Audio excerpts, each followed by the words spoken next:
You are looking at Julian's pronunciation guide, where we look at how to pronounce better some of the most mispronounced words in the world, like this other curious word. But how do you say what you're looking for today? How do you pronounce this phrase from French, meaning friends? That's going to be the feminine for, so that would be girlfriends, yeah, because you have an E there before the S to ami. Now the pronunciation wouldn't change whether you have the E or not. Anyhow, les amis is how you say, so all the ES at the end of ami are silent, everything's silent.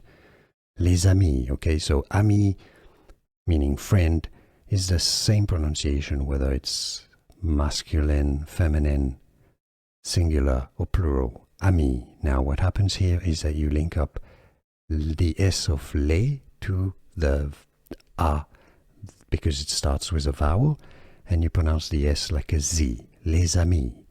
Les amis. How are you, les amis? Bonjour, les amis. Hello, my friends. Les amis. Here are more videos on how to pronounce more confusing words and names too many mispronounced. Like this video if you found it useful. I appreciate your support. I'll see you soon and thanks for watching.